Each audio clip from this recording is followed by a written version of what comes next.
Hello, gentle marketers. Welcome to episode number 32 of the Gentle Business Revolution podcast, the show where we talk about marketing your business by disrupting the current marketing paradigm and changing it to a gentler approach, one that's based on empathy and kindness.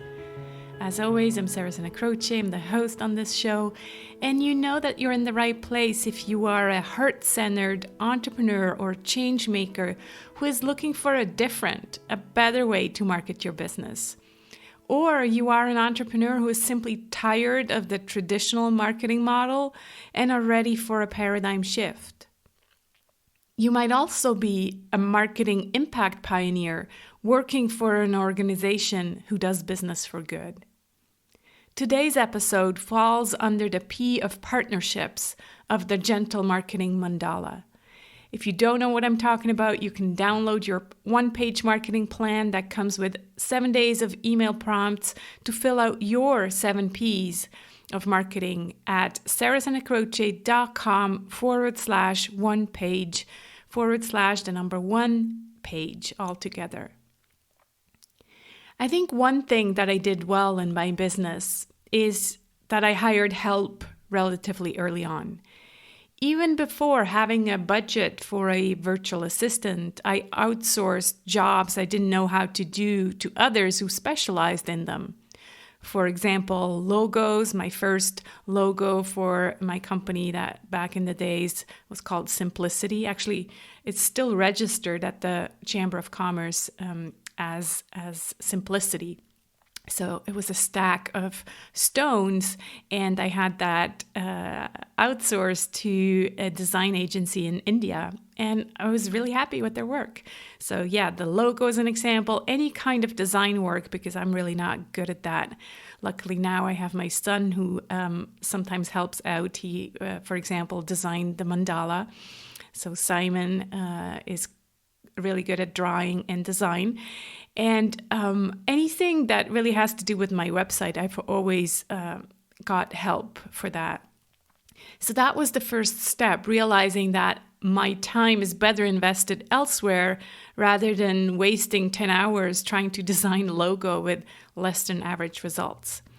And at the same time, also accepting that business expenses can actually be a positive thing, because often when we first start out, we just think that we don't have money and that we have to do everything ourselves. And that can be a real trap, because then we really can't move on or can't progress as fast as we wish we could, because we're trying to do everything.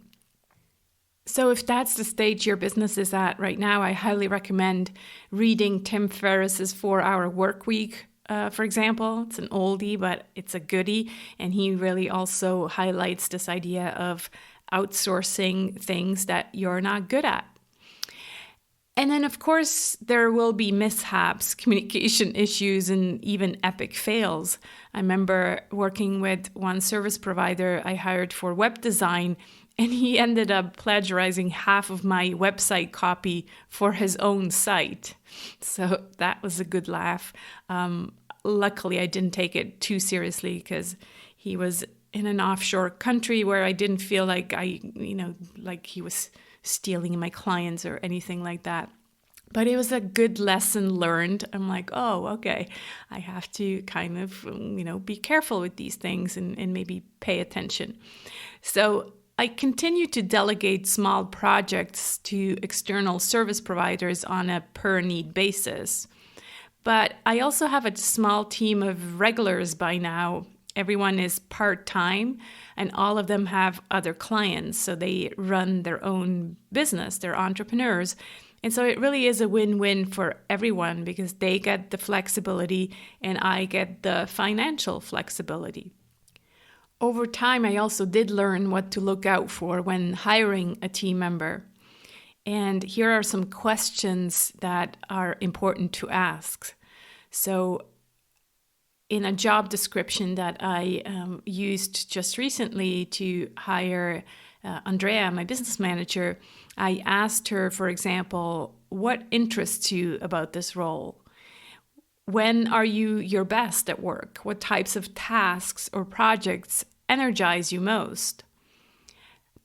Another one, describe a recent time you were in the zone at work. What were you working on? What made time fly? And how do you see your strengths fitting in with the job requirements?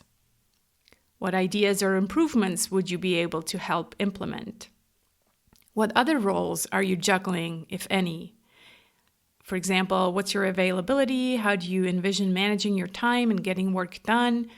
And then the last one, outside of work, what activities do you enjoy?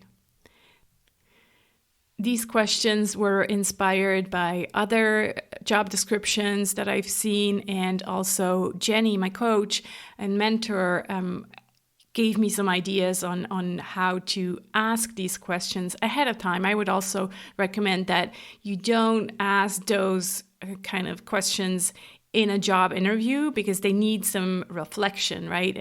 It's not something that you can just think of while you're speaking to someone and maybe are even a bit nervous. So the way I recommend you use them is by sending them ahead of time so that the person can actually answer them in writing. Because when you then speak to the person, it would be too difficult for anyone, never mind an introvert, to come up with good answers to these questions right on the fly. So another thing that helped me is, and if the person that you're interviewing is willing to give you information on their birth date and place, you might also enjoy looking up their human design or astrology birth chart. A recent guest on a podcast episode told me that she hired her virtual assistant based on her human design. So she, the business owner, was a projector, or is a projector. A projector is someone who waits to be recognized and invited. And knowing this about herself from going into what are my values, how am I designed, all of the things that we do in the P of personal power. Well, she knew that she wasn't going to be very successful with being invited on podcasts if it was only up to her. So she purposely went looking for a generator or manifesting generator VA. And in Kavita, she found her dream partner and has been working with her forever. So if the person agrees to give you their birth date and place, that might be very interesting information for you as well, to kind of see how you are a good fit, looking at either human design or astrology or any kind of other of these personal assessments. So where do you find team members? Well, probably the best one or place is to get a referral from peers, mentors, or even in your community, because not only do you have a reference, but it's also a reference that you really trust. So you already know someone who has worked with this person. That's like the best reference. You can also find them on LinkedIn. I have found previous virtual assistants by just using the search on LinkedIn. And so you go into the top left search bar to find a service provider for the expertise that you're looking for. And then there's the sites like Odesk and Upwork and Fiverr and these sorts of sites.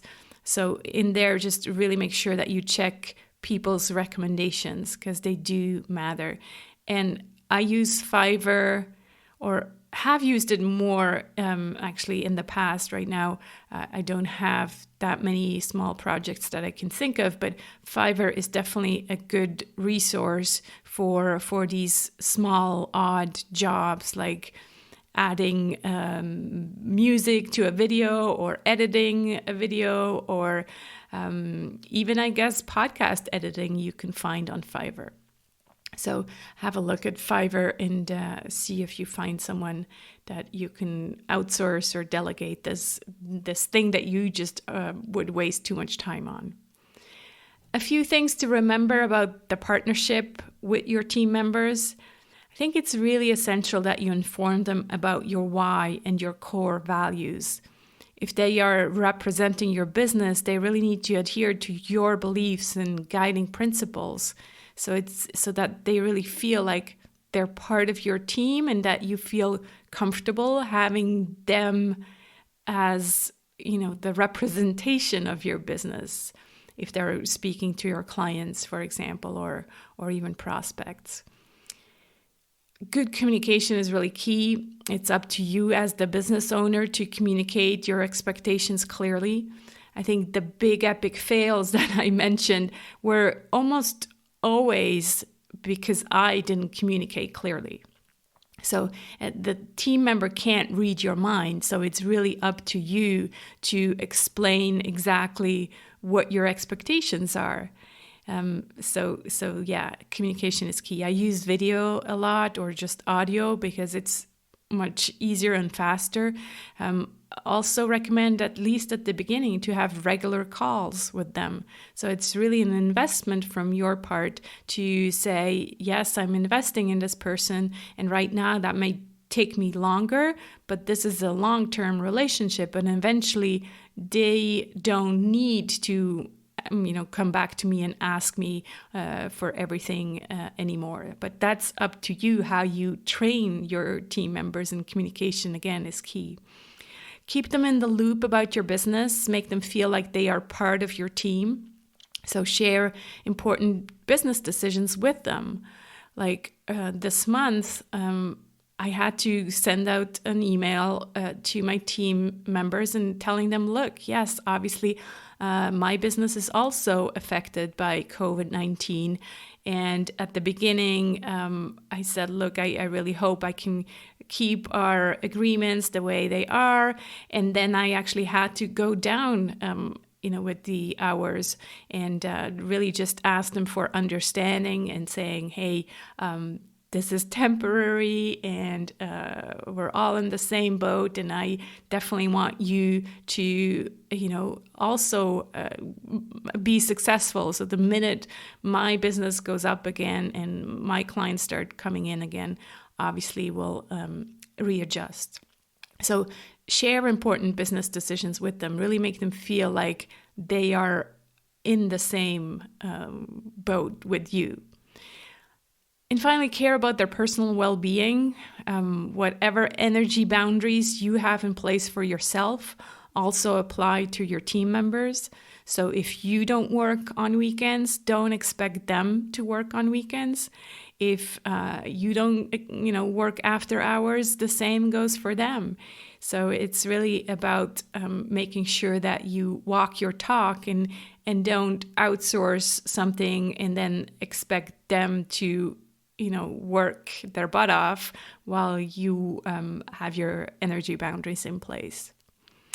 Before I share a few tips on how to collaborate with your team, I wanted to let you know that in May, I'll be adding a new possibility for us to get together. I'm starting a Gentle Business Circle, a community of supporters of this podcast. And the Gentle Business Circle is a safe zone to hang out with me and like-minded conscious entrepreneurs and help each other build our business and grow our impact. When you join the circle, you get a live monthly circle Q&A call with me and fellow gentle marketers.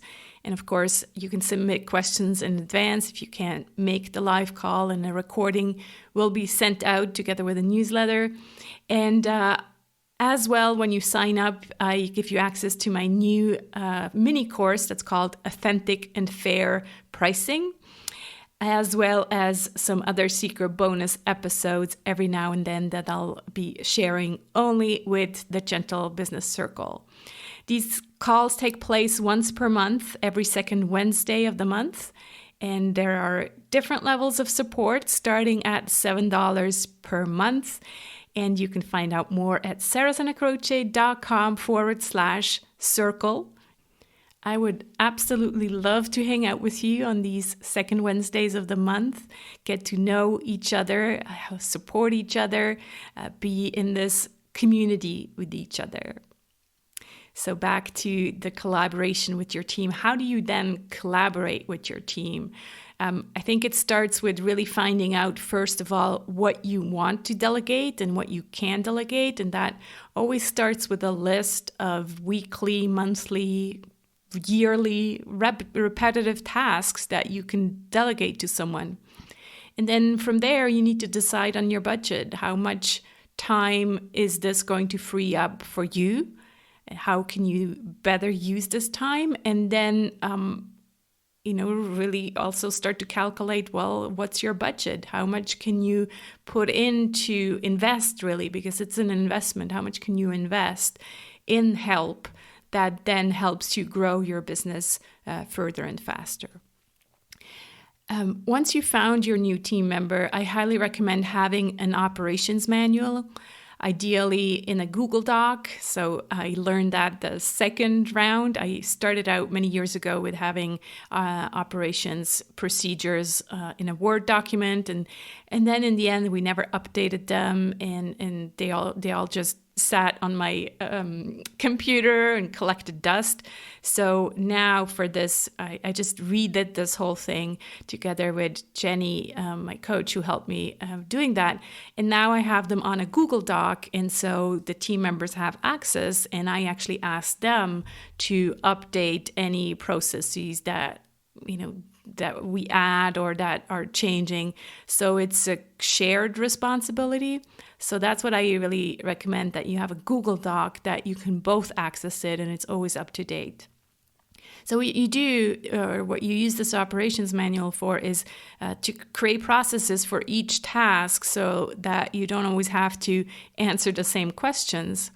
And it's also there in the unfortunate case that this relationship ends. So it's happened to me several times that the VA says, I finally decided to go back to a corporate job, or one of the VAs decided that she wanted to spend more time with her kids. So these things happen, life happens. And so if you don't kind of write down anything, any processes, well, then you have to start everything over again from scratch. That's why it's so important that you have all your processes written down, and someone new can then just come in and pick up from there. So highly recommend the operations manual. And yes, if this is the first time you're doing this, it will take some time, but believe me, it'll be well worth it.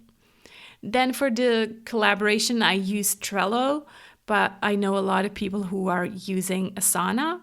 I personally like Trello because of the visual aspect. I just like the way it's presented, but Asana is definitely also a good collaboration tool, project management tool. And I also use video a lot in our communications. I use loom.org for that mostly, or Zoom if it's a longer video or a conference call. And this year also, I'm really trying to minimize email exchanges and have all communications take place on Trello. So you can tag each other, and then every kind of exchange takes place on Trello. And the positive side of this is really that you have the history, and that you don't lose anything or have to constantly go back to your email to search for answers that you don't remember what they said. So everything is in one place, and so far it's working actually out quite well. You really know you have done a good job with your team when you can go on a 2-week vacation and your business just keeps going in your absence. So emails are being answered, podcasts are being posted, newsletters keep going out, etc., etc. And I'm not 100% there, but I'm on a good track, I would say. So that's what I wanted to share with you regarding the partnership with team members. And if you have any questions regarding this, well, the Gentle Business Circle would be a great opportunity to ask these or any other questions. Again, this is a community of supporters of this podcast with a monthly live Q&A call and a safe zone to hang out with like-minded, conscious entrepreneurs. You can check out the details at sarahzenekroce.com/circle. Thank you so much for listening. Next week, I'm talking to Tara McMullen, who questioned all her assumptions around business and marketing and completely restructured her business model. the gentle and inclusive way. I hope you'll join me on this journey to a kinder marketing paradigm. More than ever, do we need gentle marketing? Please invite your friends to join us by sharing this podcast or the Gentle Business Manifesto with them. Both can be found at thegentlebusinessrevolution.com. Oh, and as always, a review on iTunes would totally make my day. Let's be the change we want to see in the world. Speak soon.